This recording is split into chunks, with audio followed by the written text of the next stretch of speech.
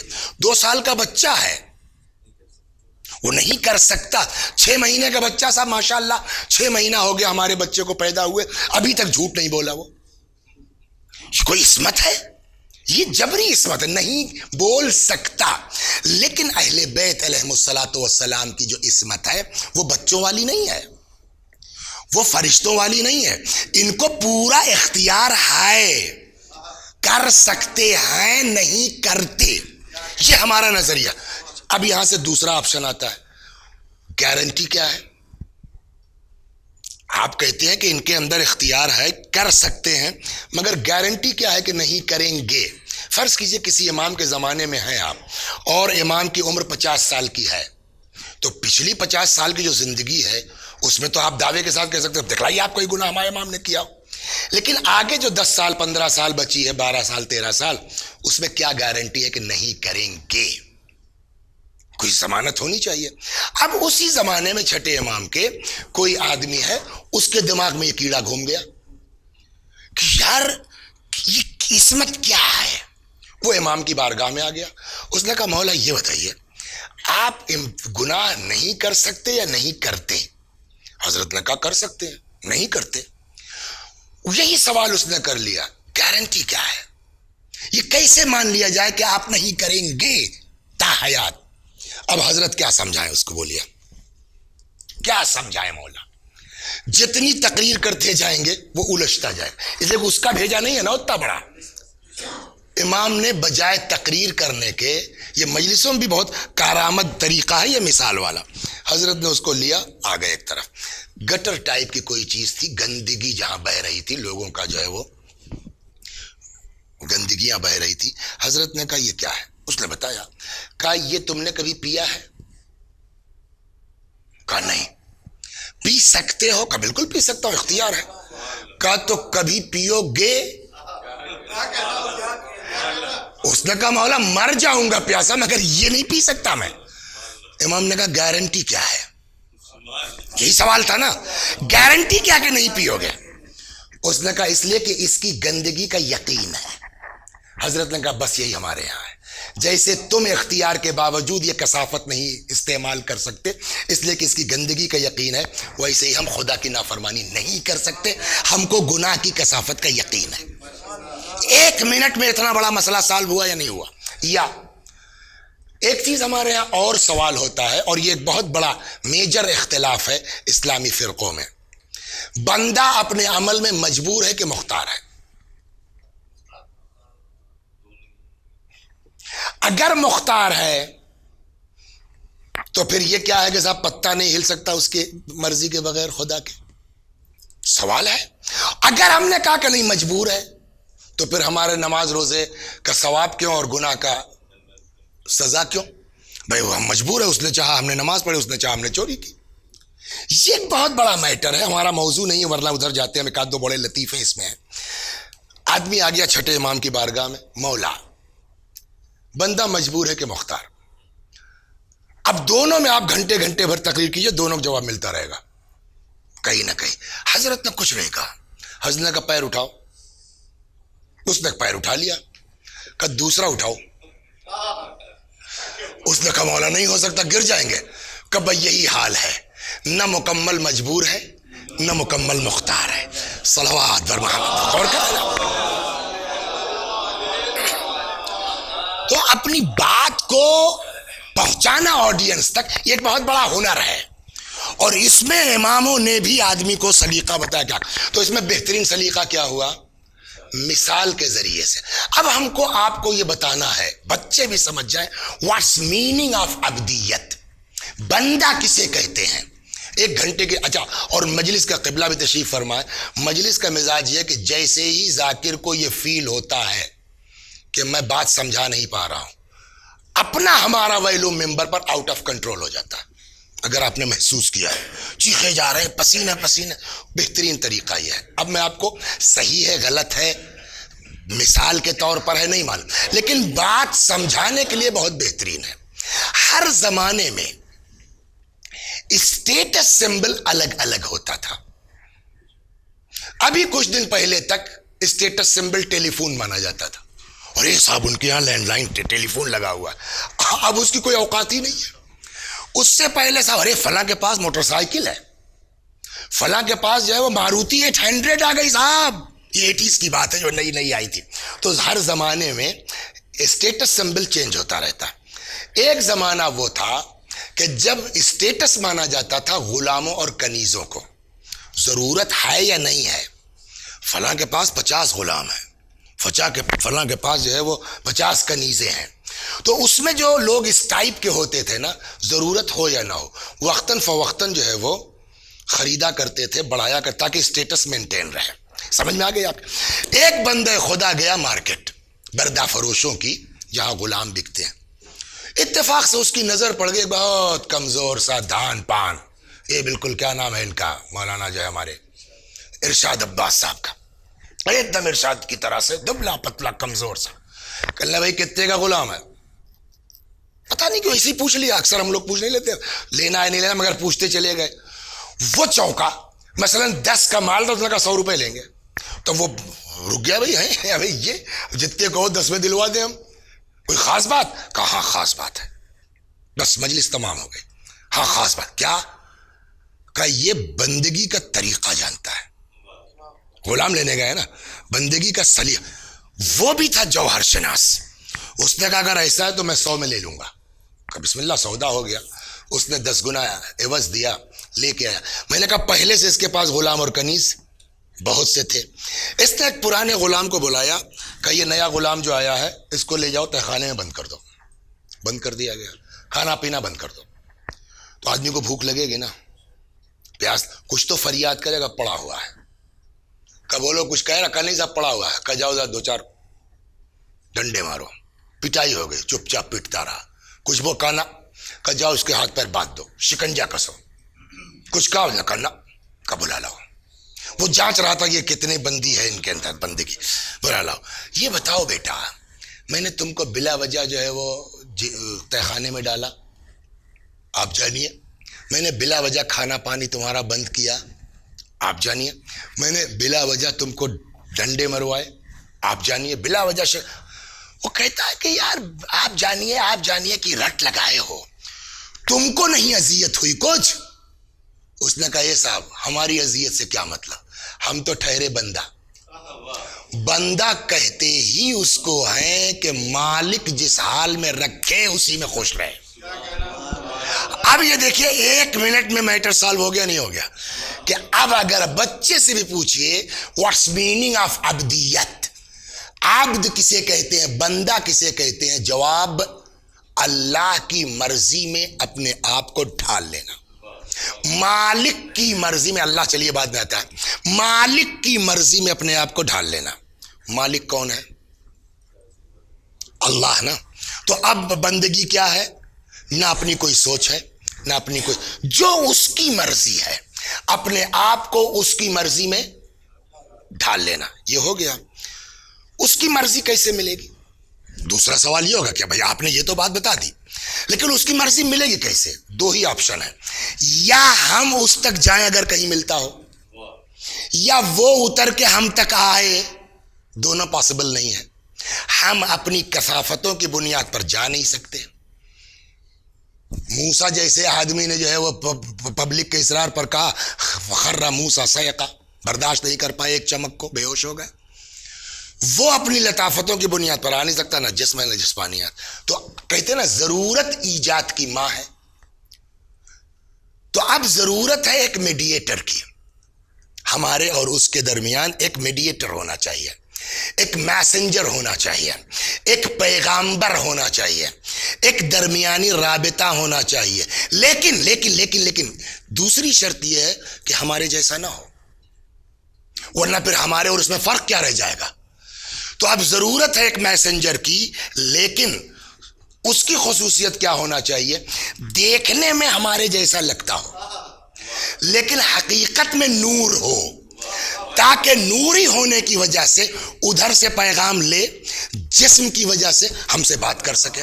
اب آپ سمجھ گئے نا کہ پیغمبر کا نوری ہونا بھی ضروری کیوں ہے، اور پیغمبر کا ہمارے جیسا دکھنا بھی ضرور. تو جیسا ہونا اور ہے، دکھنا اور ہے، ہونا اور ہے.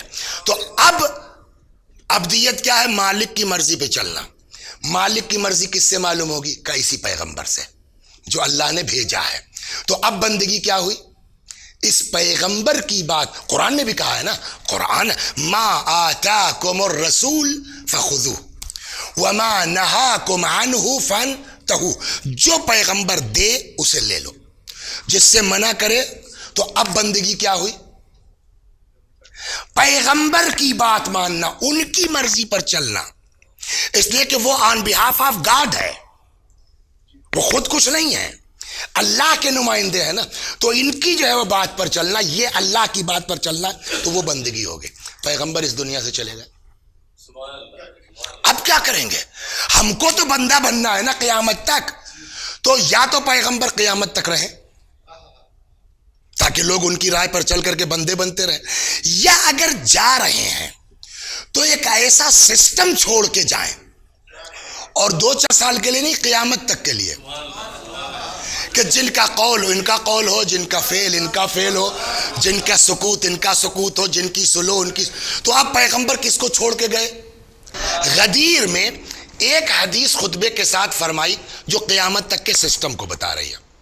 وہ کیا ہے؟ مشہور انی تارک فیکم الثقلین، حدیث غدیر میں بھی ارشاد فرمائی. کیوں؟ اس کا ریزن یہی ہے کہ قیامت تک کے سسٹم کو بتا رہے ہیں. انی تارک فیکم الثقلین کتاب اللہ وعترتی اہل بیتی، یہ سسٹم ہو گیا قیامت تک کا. اس کی جو پہلی فرد ہے اس کو اٹھایا، دکھلا دیا، پہچنوا دیا، من کنت مولا فہذا علی مولا. قیامت تک کا سسٹم یہ ہے میری عطرت، ان کی پہلی فرد ہے یہ علی، جو جاتا جائے گا بعد والے کو بتاتا جائے گا، پہچنواتا جائے گا. تو اب رسول اللہ کے بعد بندگی کہاں سے آئے گی؟ کہ یہ جو سلسلہ چھوڑ کے جا رہے ہیں علی کے زمانے میں، علی کی مرضی پر چلنا، یہ اصل بندگی ہے، جہاں اپنی نہ کوئی سوچ ہو. یعنی کیا مطلب؟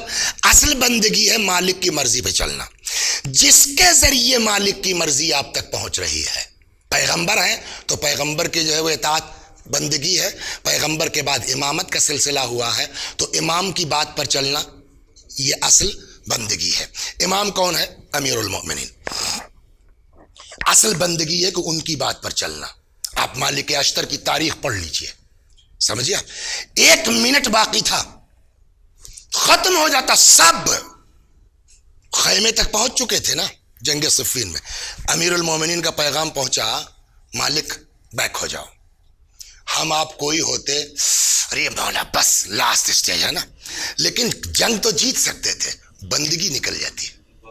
لیکن بندگی یہ ہے کہ مولا کی مرضی کے مطابق چلنا. کیوں؟ اپنا کوئی وہ نہیں ہے. مالک واپس آ گئے. اب مولا کائنات کی شہادت کے بعد اب بندگی کس سے معلوم ہوگی؟ امام حسن، وہ چاہے سلو کریں چاہے جو کریں، آپ کو اگر بندے بنے رہنا ہے تو ان کی مرضی کے مطابق چلنا. امام حسن علیہ السلام چلے گئے. اب بندہ بننے کے جو ہے وہ راستہ کیا ہے؟ کہ حسین امام وقت ہے، ان کی مرضی پر اپنے آپ کو چلانا.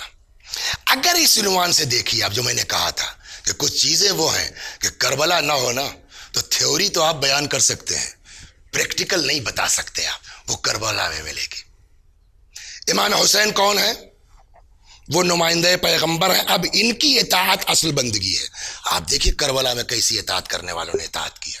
اب آئیے کربلا میں آپ، اور یہی وجہ ہے آپ زیارت پڑھتے ہیں نا سر. حضرت عباس علیہ السلام کے القاب میں سے ایک لقب کیا؟ عبد صالح. زیارت پڑھتے ہیں نا، السلام علیکہ ایھا العبد الصالح. یہ عبد صالح کیوں؟ اتنے لوگوں میں کیوں عبد صالح حضرت عباس کو ملا ہے؟ جواب وہی ہے کہ عباس نے اپنے وجود کو ضم کر دیا تھا امامت میں. خود ہماری ذات پر کیا بیت رہی ہے ہم سے مطلب نہیں ہے، ہمارا مولا کیا چاہ رہا ہے. دیکھیے فطرت یہ ہے، بچوں کی فطرت یہ ہے. میں اپنے گھر میں دیکھتا ہوں، آپ لوگ بھی محسوس کرتے ہوں گے، بچوں سے اس سے مطلب نہیں ہوتا جب تک نہ سمجھ ہیں، چھوٹے ہیں. ہمارا باپ کون ہے، ہمارا چچا کون ہے، وہ یہ دیکھتے ہیں کہ ہمارا کام کس سے ہوگا. یہ بچوں کا مزاج ہے. اس کو اگر ایک کاپی بھی لینا ہے اور اس کو یہ پتا ہے کہ میرا باپ 50 طرح کا سوال کرے گا، چچا سے بات کرے گا، انکل کاپی، خود تمہارا باپ وہ ہے، کہا ہم کو پتا ہے کہ کام ان سے آسانی سے ہوگا، ہے نا۔ کربلا میں یہ جو بچے تھے، آج 1400 برس کے بعد، ہے نا، 1382 سال ہو رہے ہیں کربلا کو نیئر اباؤٹ، اتنے دنوں کے باوجود ہم کو یہ پتا ہے کہ پوری کربلا میں امام کو چھوڑ کر کے، امام کا تو کسی کے مقام، حضرت عباس علیہ السلام سے بہادر کوئی آدمی نہیں تھا، ہے نا۔ تو بچوں کو اگر امید ہوگی کسی سے پیاس بجھنے کی تو وہ کس سے ہوگی؟ یہ بات قابل غور ہے یا نہیں؟ تو وہ کس سے ہوگی؟ جواب عباس سے۔ اب جب عباس سے توقع ہے تو یہ خالی کوزے پیالے لے کے بچے کہاں جائیں گے؟ عباس کے پاس نا۔ اور اب آپ تاریخ پڑھیے، عباس کب گئے ہیں میدان میں پانی لینے کے لیے؟ تو یہ تو 8 محرم سے چل رہا ہے نا، 7 محرم سے۔ چلیے صاحب ہلکا ہلکا تو 9 تک تو آ کے شدت چھوڑیے، 9 10 کو مانیے گا آپ، 10 کی صبح سے تو بچے بلک رہے ہیں۔ کیسا کلیجہ ہے حضرت عباس کا؟ سوال ہے یہاں کہ بچے بلک رہے ہیں، تڑپ رہے ہیں، پیاس پیاس پیاس، اور آپ بیٹھے ہیں ہاتھ پہ ہاتھ رکھ کے، الیاذ باللہ معاذ اللہ استغفر اللہ۔ وہ کون سا کلیجہ تھا جو حضرت عباس سلام اللہ علیہ نے برداشت کیا؟ مان سکتے ہیں آپ؟ لیکن تاریخ یہ کہتی ہے کہ نہیں صاحب، وہ تو آخر میں گئے۔ مولا کیسے برداشت کیا آپ نے؟ بچے بلک رہے ہیں، جواب کیا ہوگا؟ تاریخ تو پڑھو۔ کس نے کہا کہ عباس بیٹھ کے تماشا دیکھ رہے تھے، معاذ اللہ برداشت کر رہے تھے؟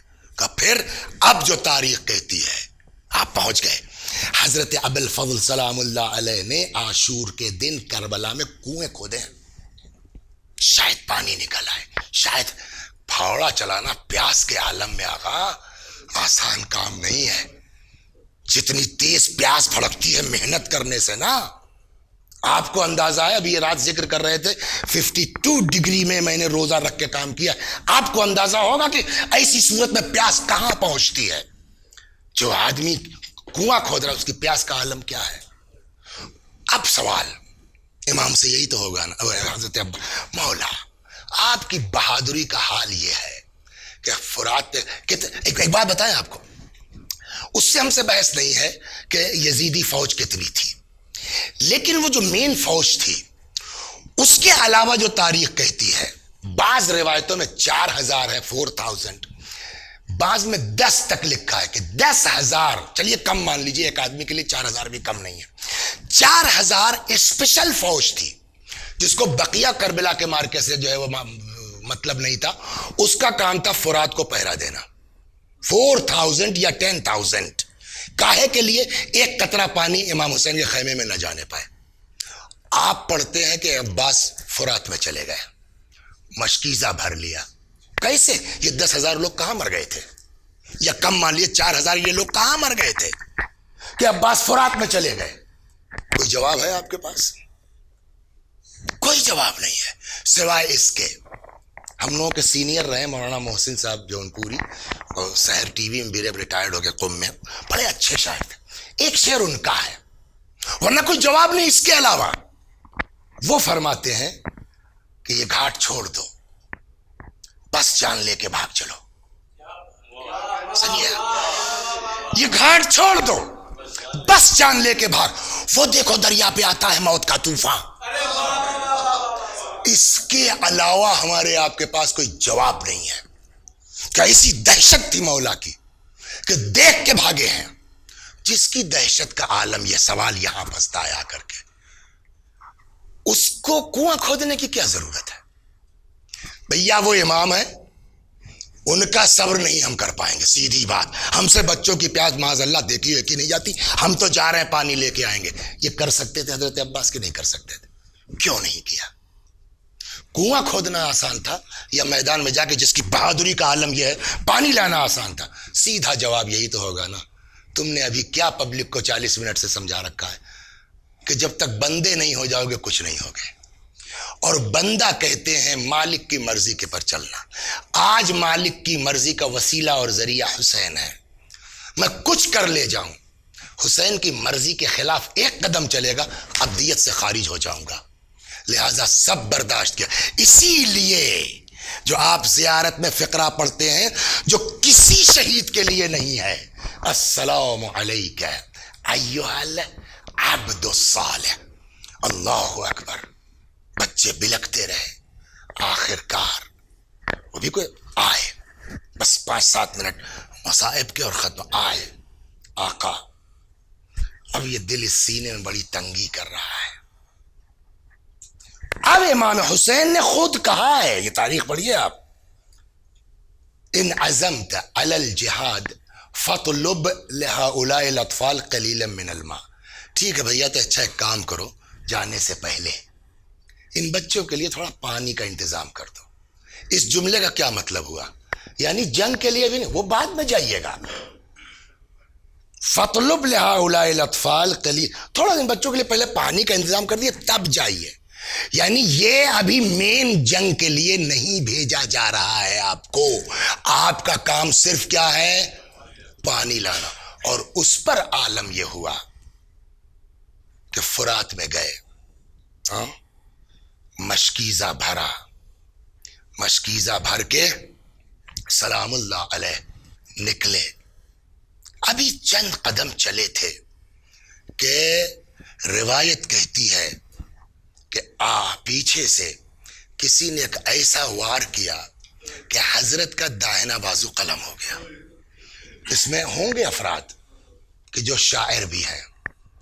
اگر آپ کی انگلی کٹ جائے اور کوئی لا کے مصرع دے دے کہ صاحب فلاں جگہ شب بیداری ہے, یہ مصرع شعر کہیے, شاعر بیچارہ بعد میں کہے گا آپ جو رفقا ہیں, ارے یار دیکھ رہے ہو بیچارے کی انگلی کٹی ہے, ٹی سے اٹھے, شعر کیا کہے گا, ہے نا. ایک انگلی کٹ جائے تو یہ ہے جس کا بازو قلم ہو گیا. بولیے, اس کو درد نہیں ہے, اس کو تکلیف نہیں ہے, اس کو تیس نہیں اٹھ رہی ہے جس کا بازو قلم ہو گیا ہے نا. لیکن کمال یہ ہے, ادھر داہنا بازو قلم ہوا, ادھر عباس نے امام کی شان میں شعر کہنا شروع کیا. اور شعر ایسا ہے کہ کوئی بھی سننے والا یہ کہہ سکتا ہے ایکسٹمپور ہے. بازو کٹنے کے بعد شعر کہا ہے, یہ پہلے کا نہیں ہے. اس لیے کہ شعر بتا رہا ہے کیا ہے. ادھر داہنا بازو قلم ہوا, فرماتے ہیں واللہ ان قطعتم یمینی انی احامی ابدا عن دینی. اگر تم نے ہمارا داہنا بازو قلم کر لیا, اس کا کیا مطلب ہوا؟ قلم دھونے کے بعد شعر کہا جا رہا ہے نا. یہ کتنی بڑی چیز ہے واقعی نظر آدمی. واللہ ان قطعتم یمینی انی احامی ابدا عن دینی وعن امام صادق الیقینی نجل النبی الطاہر الامینی. خدا کی قسم اگر تم نے داہنا بازو قلم کر لیا ہے, میں اپنے امام کی حمایت کرتا رہوں گا. میں اس امام کی حمایت کرتا رہوں گا جس پر میرا سچا عقیدہ اور یقین ہے, جو اس نبی کی نسل میں ہے, جو طاہر ہے اور امین ہے. شعر پڑھتے جا رہے ہیں امام کی شان میں, بڑھتے جا رہے ہیں کہ اتنے میں کسی ملعون نے وار کیا, حضرت کا بایاں بازو قلم ہو گیا. پھر ویسے ہی شعر شروع کیا, یا نفس لا تخشی من الکفار. بڑھتے جا رہے ہیں. ایک مقصد تھا صرف حضرت کا, نہ ان کو اپنے بازو کا احساس ہے, نہ درد کا احساس ہے, نہ تکلیف کا. کسی صورت سے امام نے کہا ہے بچوں کے لیے پانی لا دو. سب بھول چکے ہیں, ہم کو تیر پڑ رہا ہے, بدن چھللی ہو رہا ہے, ہم کو کوئی مطلب نہیں اس سے. ایک مقصد ہے پانی پہنچ جائے. اس چیز کو دشمن نے بھانپ لیا, پانی تو نہیں پہنچنا چاہیے. اب کیا کیا ان لوگوں نے, مشکیزوں کو نشانہ بنانا شروع کیا. پانی نہیں رہے گا, جا کے کیا کریں گے. اور چلتے چلتے ایک ایسا تیر آیا, مشکیزے میں لگا, عباس کی آس ٹوٹ گئی. اب جا کے کیا کرو گے. وہ ذات, یعنی واقعی اس کو کہتے ہیں نا, وہ شخصیت جو کتنی تیزی کے ساتھ جا رہے تھے خیمے کی طرف, جیسے یہ ہوا کہ پانی تو نہیں ہے, جا کے کیا کرو گے, واپس ہو گئے فرات کی طرف. تھوڑا سا بڑھے تھے. یہاں پر میں 2 مصائب پڑھتا ہوں جو حضرت نے خواہش کی ہے 2 منٹ میں, اور آپ کی زحمت تمام کرتا ہوں. زمین پر آ گئے, آواز دیا اخا ادرک اخا. امام حسین علیہ السلام کے کان میں حضرت عباس کی جو آواز پہنچی, آ گئے. بیٹھ گئے. اب یہاں میں نے کہا 2 مصائب میں پڑھتا ہوں حضرت عباس کے. خود انہوں نے خواہش کی. ایک کوئی ذاکر تھے جن کا نام تھا سید کاظم. کیا؟ ان کا کوئی دوست ہے. اس نے آ کے کہا کاظم میں پیغمبر ہوں, عباس کی طرف سے پیغام لے کے آیا ہوں. کیا؟ کہ حضرت نے کہا ہے کہ کاظم سے پوچھو, کہو میرے مصائب کیوں نہیں پڑھتا. تو کاظم نے کہا یار تم تو سنتے رہتے ہو. میں نے کہا حضرت سے کہ ہاں وہ پڑھتا ہے. حضرت نے کہا سخت ترین مصائب کیوں نہیں پڑھتا. کاظم تڑپ گئے, کل جلدی بتاؤ میرے مولا نے کیا کہا ہے. کہا آقا نے فرمایا میرے ذاکر سے خالی اتنا پوچھ لینا کہ جب کوئی سوار گھوڑے سے گرتا ہے زمین پر ہاتھوں کو ٹیک دیتا ہے, ارے جس کے جسم میں ہاتھ نہ ہو جس کے جسم میں ہاتھ نہ ہو وہ کیسے گھوڑے سے زمین پر آیا ہوگا. یہ ایک. اور دوسری زحمت ختم آپ کی. امام حسین سلام اللہ علیہ جب آئے نا, بھائی کے سر کو آغوش میں رکھ لیا, اور اتنی محبت تو شاید ہی کہیں بھائی بھائی میں آپ کو نظر آئے گی نہیں ہے. اس لیے کہ یہ جملہ جو ہے نا جو امام حسین نے کہا حضرت عباس کے لیے کسی کے لیے نہیں کہا. کمر ٹوٹ گئی والا, سر رکھ لیا زانو پر اور باتیں کر رہا. کوئی خواہش ہے, کچھ کہنا چاہتے ہو؟ ہاں بولیے. لاش مت لے جائیے گا خیمے میں.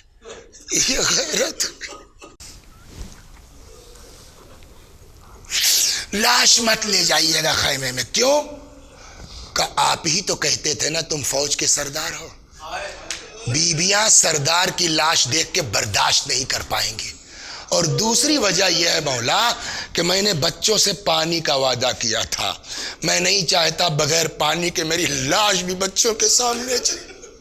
ابھی یہ باتیں ہو رہی تھی کہ اتنے میں حضرت عباس نے دوسری خواہش کا اظہار کیا. کیا؟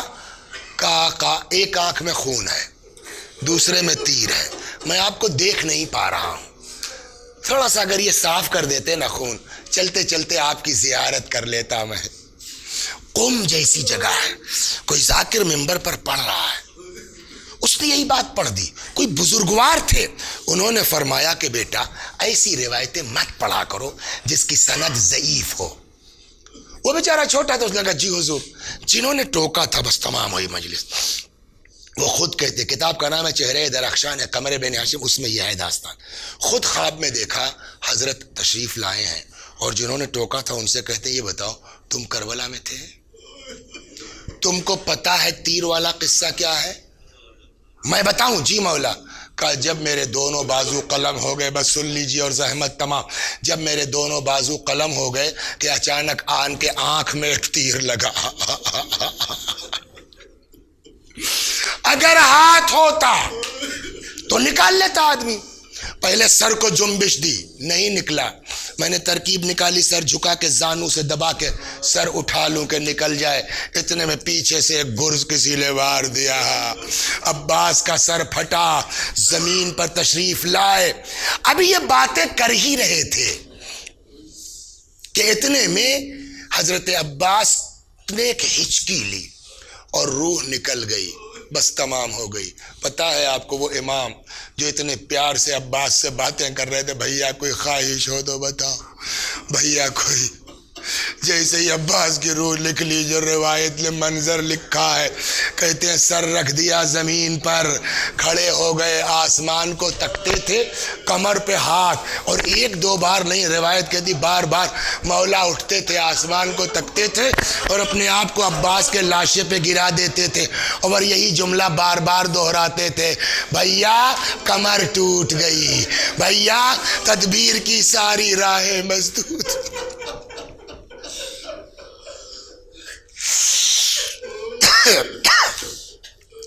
وَسَيَعْلَمُ الَّذِينَ ظَلَمُوا أَيَّ مُنْقَلَبٍ يَنْقَلِبُونَ إِنَّا لِلَّهِ وَإِنَّا إِلَيْهِ رَاجِعُونَ. خدا ہماری اس عزا کو قبول فرما, مزید عزائے اہل بیت کی توفیق کرامت فرما. جب تک زندہ ہیں در اہل بیت سے وابستہ رکھ, مرنے کے بعد جوار معصومین میں جگہ کرامت فرما. ہمارے مولا، ہمارے آقا، ہمارے مالک، ہمارے صاحب، ہمارے سید و سردار امام زمانہ کو ہم سے راضی اور خوشنود فرما، حضرت کے ظہور میں تعجیل فرما، ہمیں آقا کے غلاموں میں شمار فرما۔ وآخر دعوانا ان الحمدللہ رب العالمین۔